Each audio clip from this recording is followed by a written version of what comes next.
दिव्य आभूषण माता अनुसुईया ने मुझे दिए हैं। सीता, किसी सांसारिक वस्तु को आपका शरीर छूकर दिव्य होते हुए आज प्रथम बार देखा है।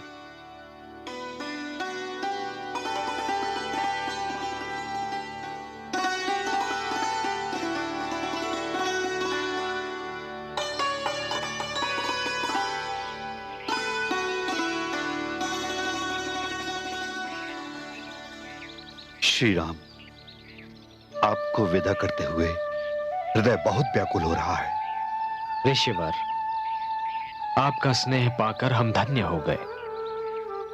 आपका ये स्नेह हमें सदैव स्मरण रहेगा।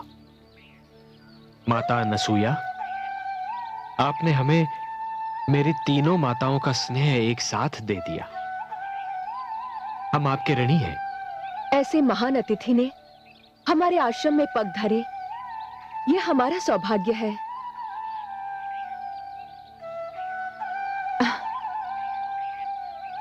जाओ पुत्री, ईश्वर सदा तुम्हें सुखी रखे। माता, मुझे आशीर्वाद दीजिए कि मैं सदैव पातिव्रत धर्म पर अडिग रहूं। तुम पातिव्रत धर्म का इतिहास हो चुकी पुत्री।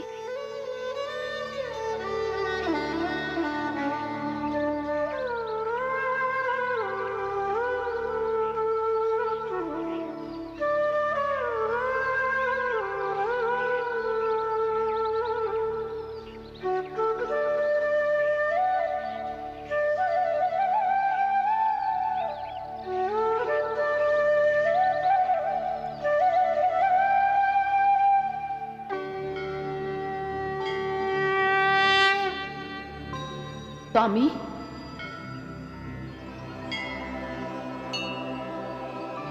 देवी, मैं आपके सुंदर नेत्रों से झांकते प्रश्न को जानता हूं, परंतु प्रश्न क्या है, यह मैं आप ही के मुख से सुनना चाहता हूं। हे देवादिदेव, आपसे क्या छुपा है?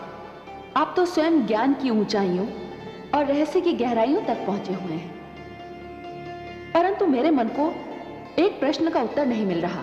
मैं जानने को उत्सुक हूं। हे भोलेनाथ, कैकेयी ने महाराज दशरथ से केवल यह वचन लिया था कि राम अयोध्या से दूर किसी वन में जाकर वास करेंगे।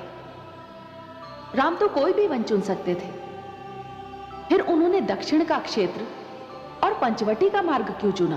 देवी, मेरे आराध्य का कोई भी कार्य बिना कारण नहीं होता। उनके हर कार्य में कारण और हर कार्य में मानवता का कल्याण निहित होता है। दक्षिण का क्षेत्र और पंचवटी का मार्ग चुनने का संबंध भी मानव कल्याण से ही। मैं यही जानना चाहती हूं भोलेनाथ। दक्षिण के क्षेत्र और पंचवटी के मार्ग में महान ऋषियों और उनके आश्रमों की बहुतायत है। ये ऋषिगण राक्षसों के आतंक से त्रस्त हैं, जिनकी इस क्षेत्र में भरमार है। मेरे आराध्य श्री राम ने धरती पर जन्म ही इसलिए लिया है कि वे आश्रम संस्कृति की रक्षा और राक्षस प्रवृत्ति का सर्वनाश कर सके। इस क्षेत्र और इस मार्ग को चुनने का यही कारण है।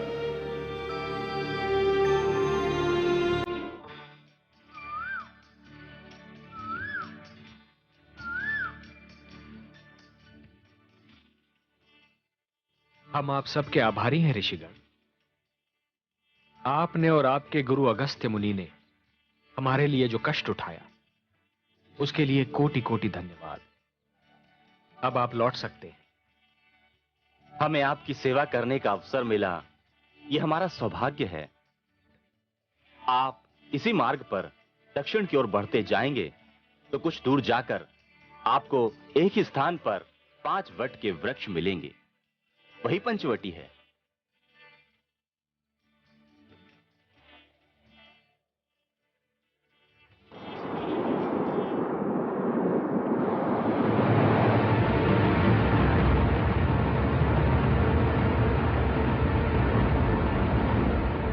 हवन का ये झोंका बड़ी असहनीय दुर्गंध साथ लाया है। ये दुर्गंध उसी आतंक की है जिसने इस क्षेत्र को अपनी घिनौनी छाया से ढक लिया है। किसने फैलाया है आतंक? दुष्ट राक्षसों ने, लंकेश रावण के वंशजों ने और सैनिकों ने।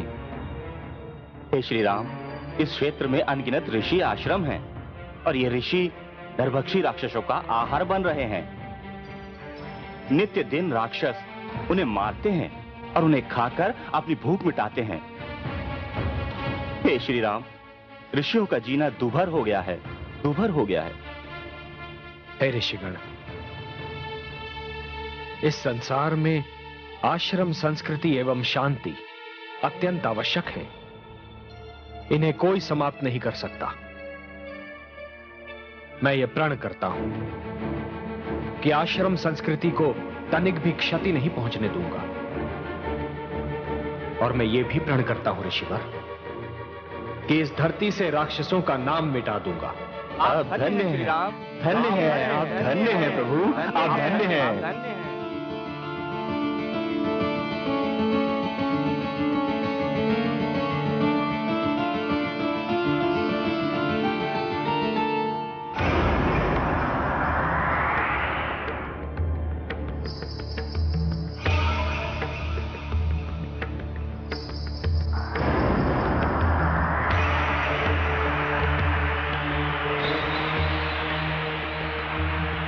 आर्यपुत्र, क्या हुआ देवी?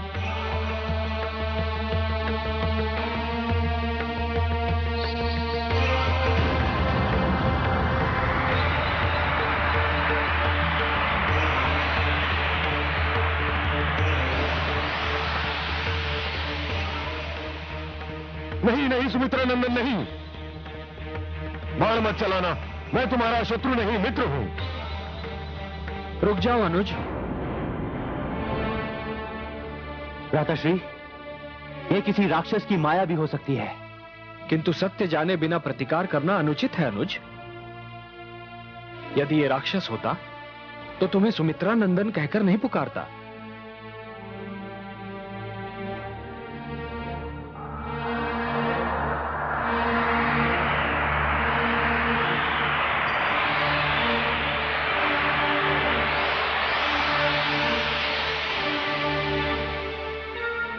कौन है आप?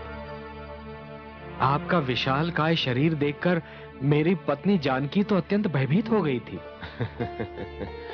मुझसे भयभीत होने की कोई आवश्यकता नहीं है। मैं आपके पिता श्री महाराज दशरथ का मित्र हूं। मेरी महाराज से यही भेंट हुई थी जहां आप तीनों खड़े हैं। बहुत समय हो गया इसको। महाराज शब्द भेदी बाण विद्या का अभ्यास करने यहीं आए थे। 7 दिन की तपस्या के लिए महाराज दशरथ इसी स्थान पर ध्यान मग्न बैठे थे।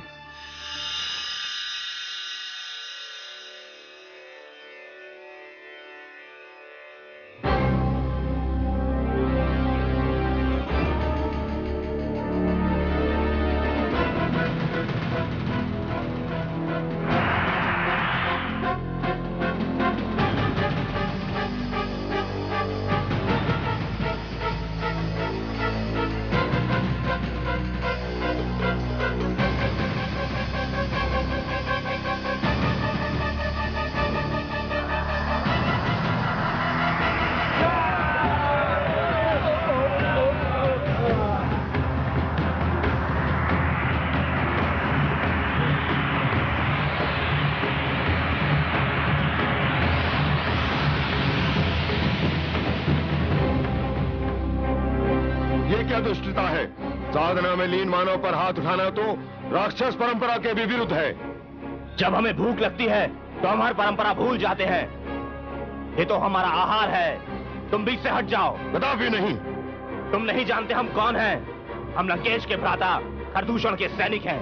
तुम कोई भी हो, मेरे रहते इस मानव को हाथ नहीं लगा सकते। ये यूं नहीं मानेगा। पहले इसे कोई समाप्त करना होगा।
इतना विशाल पक्षी मैंने आज तक नहीं देखा। कौन है आप? और ये दुष्ट राक्षस आप पर आक्रमण क्यों कर रहे थे? मैं भगवान विष्णु के वाहन गरुड़ के भ्राता अरुण का पुत्र जटायु हूं। दुष्ट राक्षसों ने आपको तपस्या में लीन देखकर आप पर आक्रमण करना चाहा। यह मैं सहन न कर सका और मैंने इन्हें रोके रखा। धन्य है आप। अयोध्यापति दशरथ आपके प्रति अपना हार्दिक आभार प्रकट करता है। आप रघुवंशी सम्राट दशरथ हैं। आपके दर्शन करके तो मैं धन्य हो गया। मेरी मित्रता स्वीकार कीजिए। आपकी मित्रता स्वीकार करना तो मेरा सौभाग्य है।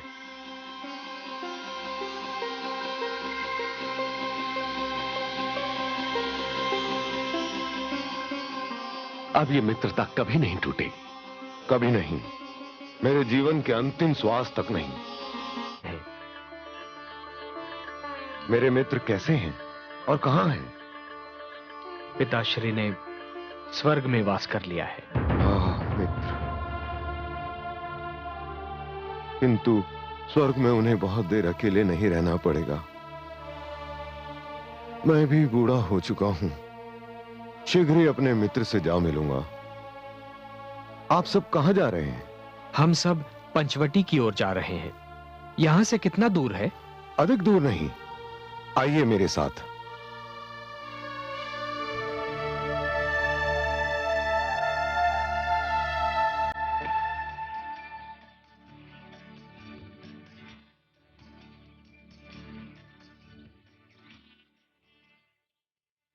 वट के इन 5 वृक्षों के एक ही स्थान पर होने के कारण इस स्थान को पंचवटी के नाम से पुकारा जाता है।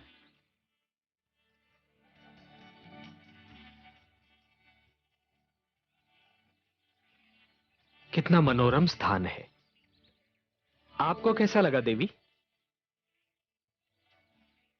जिस स्थान पर आपके पग पड़ जाए स्वामी, वो स्थान तो धरती पर भी स्वर्ग बन जाएगा। अनुज, आज्ञा भ्राताश्री। आज मैं तुम्हारी धनुर्विद्या का चमत्कार देखना चाहता हूं। आज्ञा भ्राताश्री। मैं यहां पर एक ऐसा निवास स्थान देखना चाहता हूं जहां से एक ओर से नदी के दर्शन हो और दूसरी ओर यह हरा भरा उपवन दिखाई दे।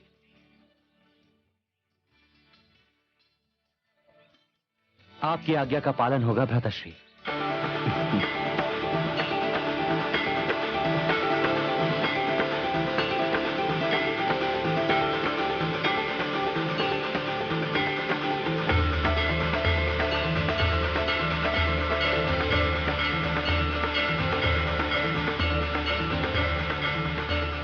ओम गुरुवे नमः।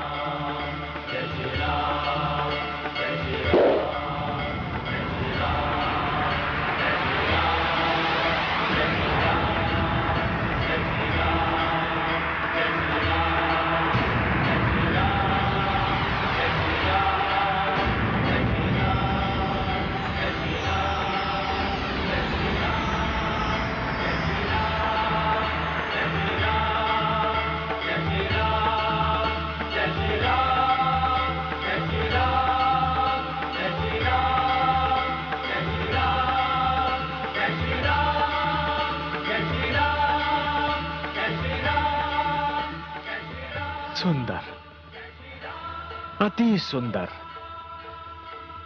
अनुज। भ्राताश्री, ये सब गुरु विश्वामित्र का आशीर्वाद है। आपकी आज्ञा का पालन हुआ। चलिए अपने निवास स्थान में प्रवेश कीजिए। आइए। नहीं अनुज, निवास स्थान में प्रथम प्रवेश तो नारी का ही होना चाहिए, क्योंकि नारी घर की शोभा ही नहीं, लक्ष्मी भी होती है। और लक्ष्मी केवल धन की देवी नहीं, सुख शांति की देवी भी है। आइए देवी।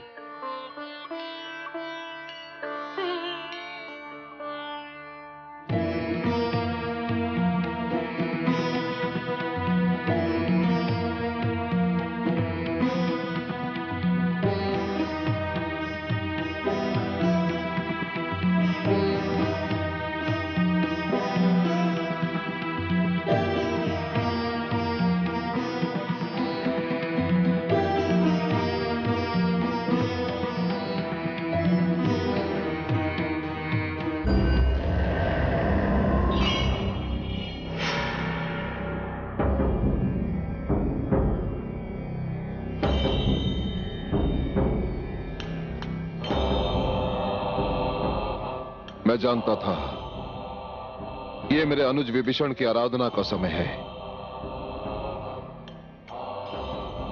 इसी कारण मैंने तुम्हें बुला नहीं भेजा। मैं तुम्हें यह बताना हूं अनुज कि मैं बहन शूर्पणखा को लेकर भ्राता खरदूषण के राज्य जा रहा हूं। नहीं भ्राताश्री नहीं, आज आप लंका के बाहर पग भी नहीं धरेंगे।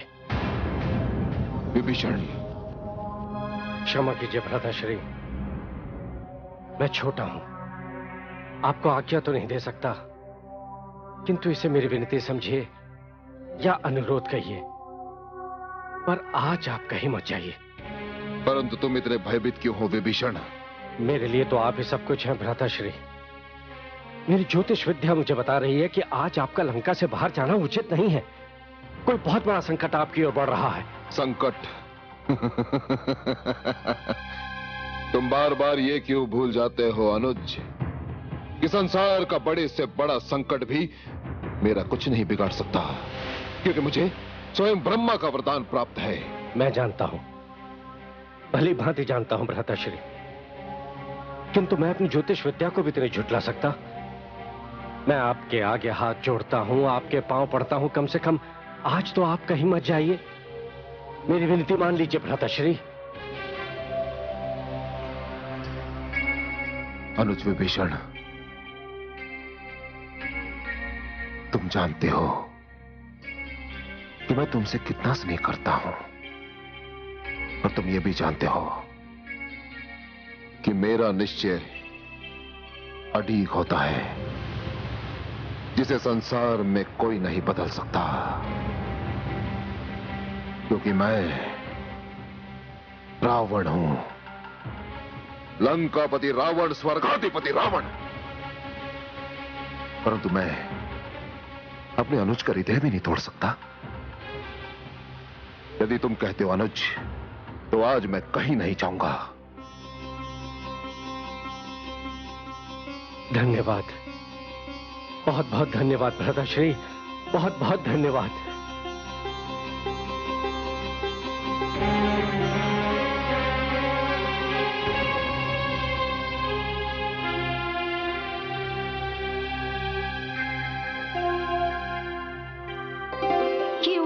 क्यों नहीं चलेंगे आप भ्राताश्री? बहन, तुम्हें तो ज्ञात है कि मेरे जीवन में तुम्हारा और अनुज विभीषण का जो स्थान है वो अन्य किसी को प्राप्त नहीं। अनुज विभीषण का अनुरोध है कि उसकी विद्या कहती है कि आज मुझे कहीं नहीं जाना चाहिए, और मैं उसके अनुरोध को टाल नहीं सकता। इसी कारण तुम्हें भ्राता खरदूषण के पास जाना होगा। मैं उसे संदेश भिजवा चुका हूं। मुझे तो जाना ही था। मुझे मेरे जीवन का अकेलापन कहीं चैन नहीं लेने देता। जानता हूं,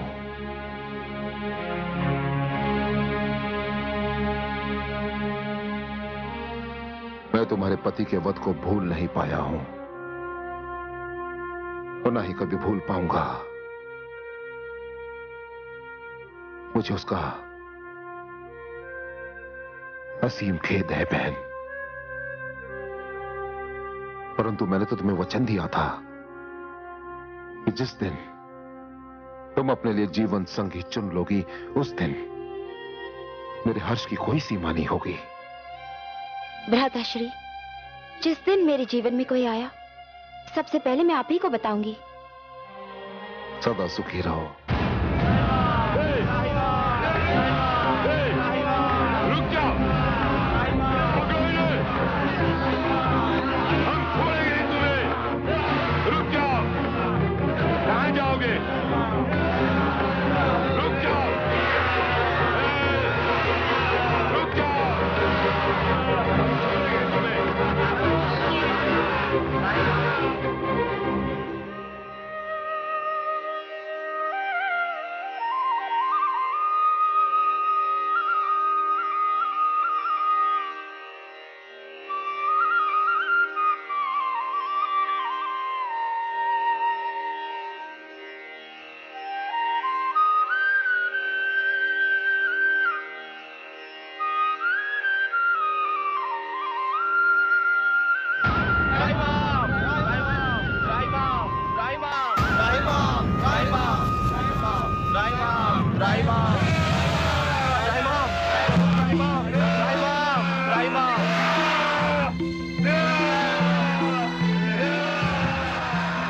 जाओ दुष्टों! क्यों इन असहाय ऋषिगण को आतंकित कर रहे हो? ए मानव, तू नहीं जानता हम कौन है? हम रावण के भ्राता खर और दूषण के सेना नायक त्रिशरा हैं। इन ऋषियों को हमें दे दो। ये ऋषिगण मेरी शरण में आए हैं और मेरी शरण में आए हुए किसी व्यक्ति को कोई छू भी नहीं सकता। तुम सेना नायक त्रिशरा को ललकार रहे हो तो ये लो।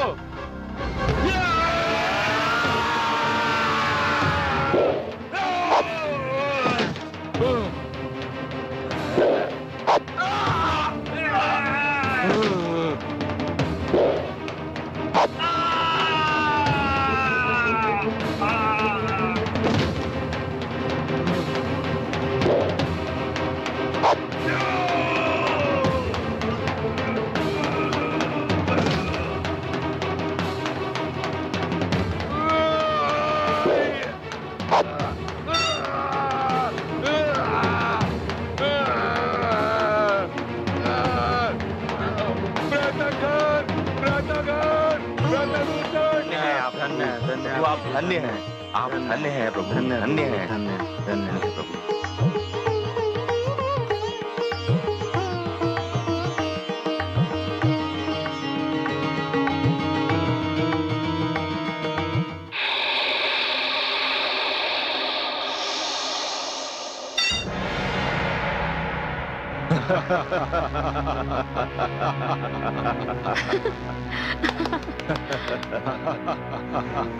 बहन शूर्पणखा। मुझे गर्व है कि मैं खर और दूषण जैसे वीर भाइयों की बहन हूँ, जिनका खड़ग पाषाण के हृदय को भी चीर सकता है। प्रिय बहन शूर्पणखा, आओ आओ, स्वागत है तुम्हारा। मैं तो समझा था तुम तो हमें भूल गई। हम सौतेले भाई जो ठहरे। कदापि नहीं। मैं अपने सौतेले भाइयों से भी उतना ही प्यार करती हूँ जितना अपने सगे भ्राता लंकेश रावण से। मेरा तीसरा भ्राता त्रिशला कहाँ है? त्रिशला अभी वन में आखेट खेलने गया है, अभी आता ही होगा। बहन, तुम भी इधर राजभवन में जाओ, हम अभी आते हैं।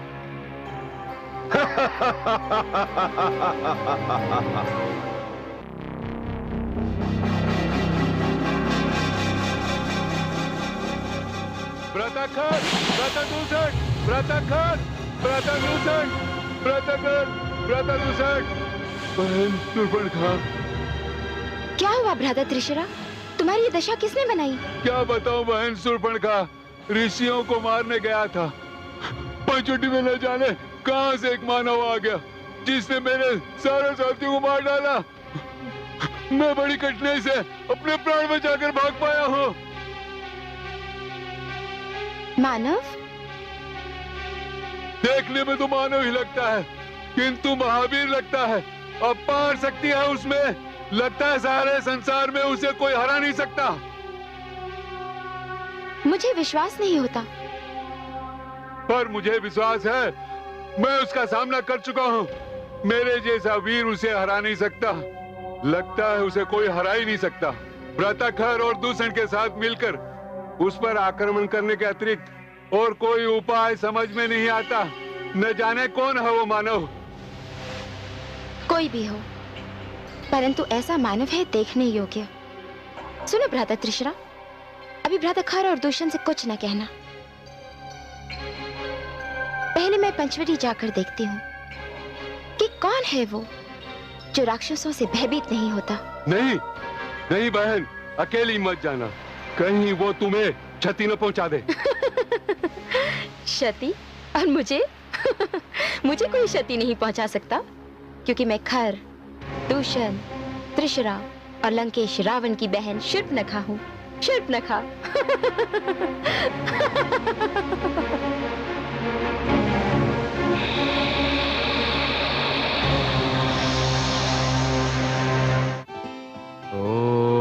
ओम सूर्याय नमः। ओम रवये नमः। ओम आदित्याय नमः।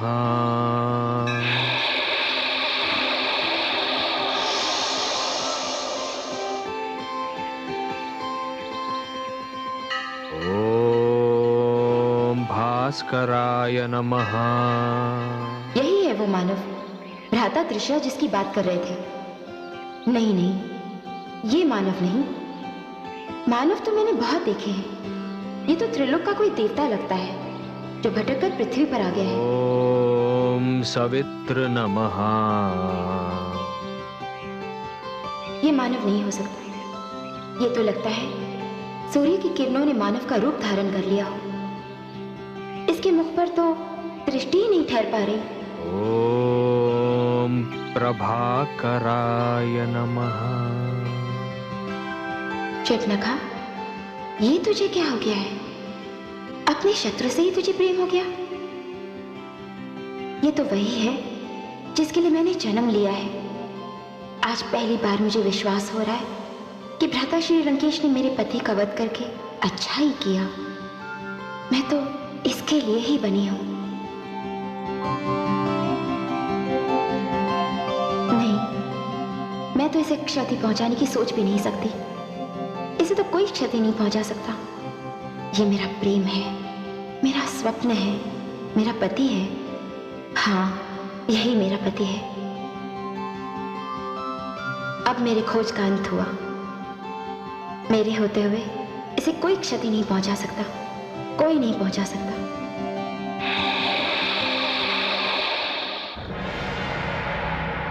यह जानते हुए भी कि वह मानव हमारे कई राक्षसों का वध कर चुका है, तुमने बहन शूर्पणखा को वहां अकेले जाने ही क्यों दिया? मैं क्या करता? उसी ने कहा था आपको न बताया जाए। वह स्वयं जाकर देखेगी। आप तो परिचित है उसके हट से। यदि उसे कोई क्षति पहुंची तो भ्राता रावण को हम मुंह दिखाने के योग्य ना रहेंगे।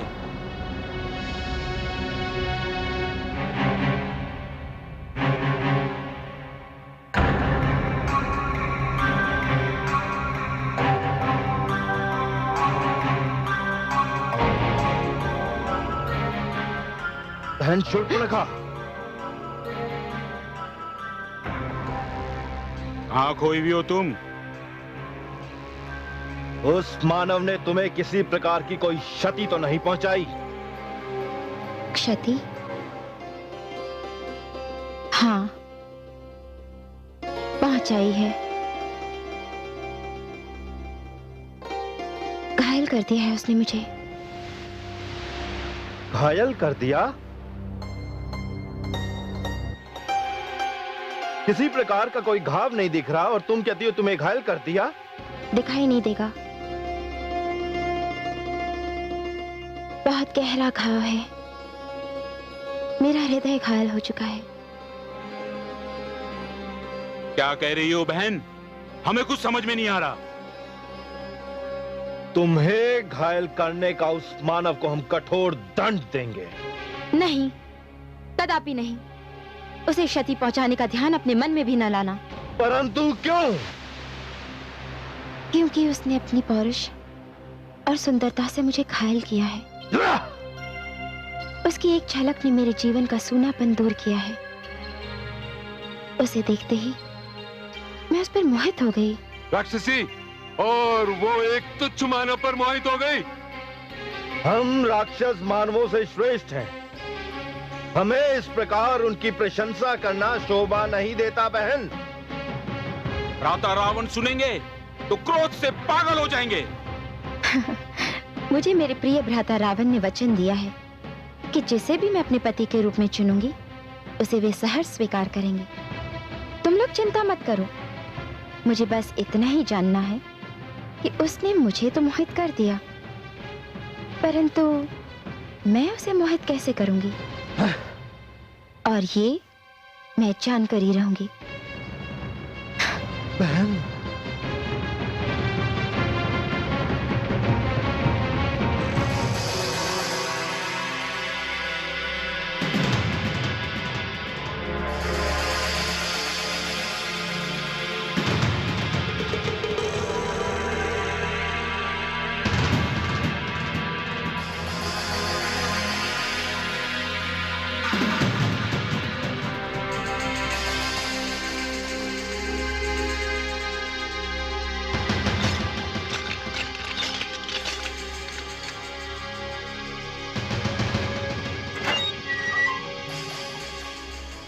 तुम मेरे भ्राता खर और दूषण के बंदी हो ऋषि।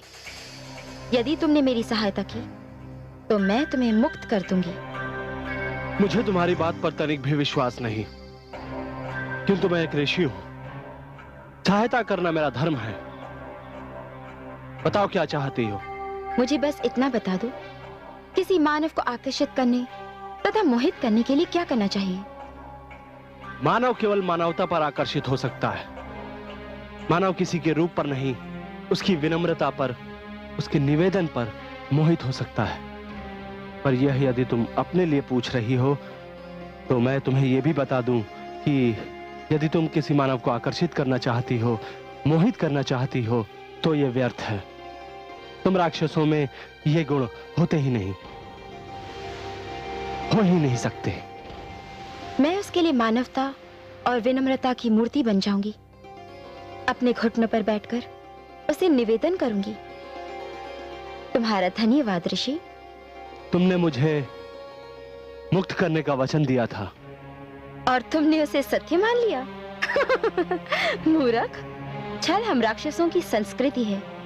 हम अपनी संस्कृति थोड़ी देर के लिए भूल तो सकते हैं, पर सदा के लिए छोड़ नहीं सकते।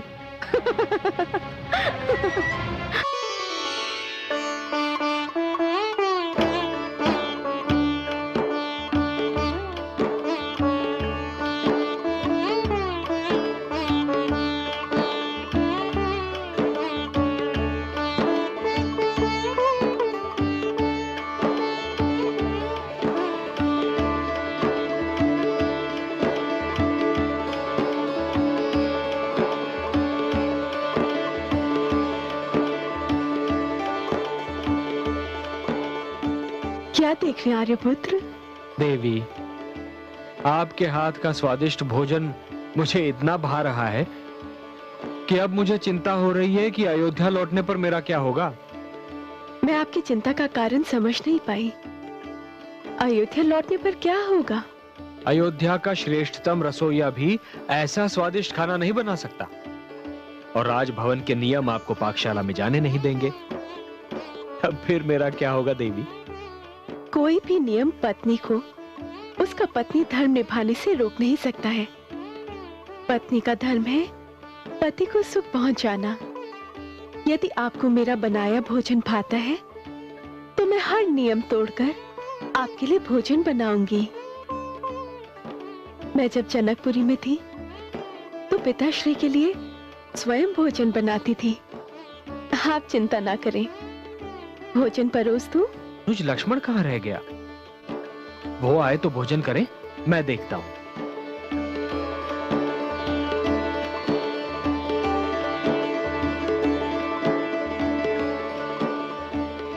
लक्ष्मण, लक्ष्मण,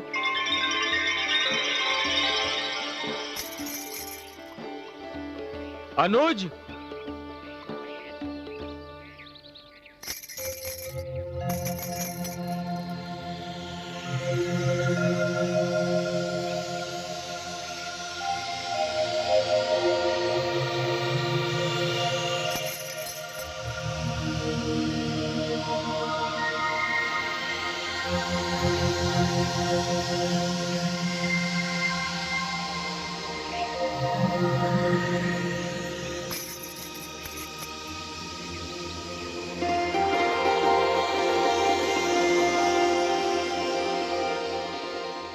हे मानव, मैंने जीवन में तुम जैसा दूसरा मानव नहीं देखा। अवश्य ही मानवों में तुम श्रेष्ठ हो। कौन हो तुम? देवी, मैं दशरथ पुत्र राम हूं। राम? जितना सुंदर रूप है उतना ही सुंदर नाम। आपका परिचय देवी? जिस प्रकार तुम मानवों में श्रेष्ठ हो, उसी प्रकार मैं राक्षसों में श्रेष्ठ हूँ। मैं अजय योद्धा लंका नरेश रावण की बहन शूर्पणखा राक्षसी हूँ। राक्षसी? पर आपने तो मानवी वेश बना रखा है। तुम्हारे लिए राम, केवल तुम्हारे लिए। मैं समझा नहीं देवी। जिस क्षण से मैंने तुम्हें देखा है, उसी क्षण से मैं तुम पर मोहित हो गई हूँ। तुम सूर्य की वंदना कर रहे थे और मैं तुम्हारी आराधना कर रही थी। मैं तुम्हारे समक्ष विवाह का प्रस्ताव लेकर आई हूँ। प्रशंसा के लिए धन्यवाद देवी, किंतु वो कुटिया देख रही हैं आप? हाँ, देख रही हूँ। उस कुटिया में एक सुंदर नारी है और वो सुंदर नारी मेरी धर्म पत्नी है। मैं विवाहित हूँ देवी। तो क्या हुआ, हम राक्षसों में भी कितने ही विवाह कर सकते हैं, और मैं जानती हूँ कि तुम मानवों में भी यही परंपरा है। किंतु मैंने एक पत्नी व्रत लिया है देवी। मेरे तन, मन, जीवन और आत्मा पर मेरी पत्नी का संपूर्ण अधिकार है, और उसके रहते और किसी नारी के विषय में मैं सोच भी नहीं सकता।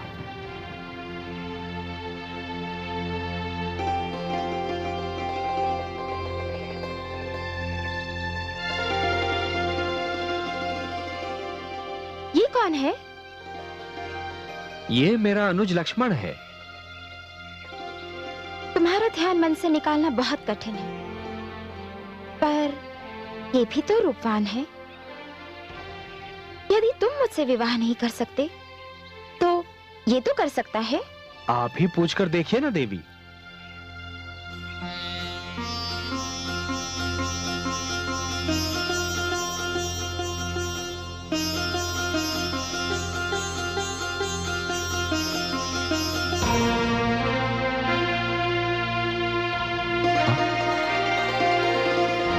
आप कौन है देवी?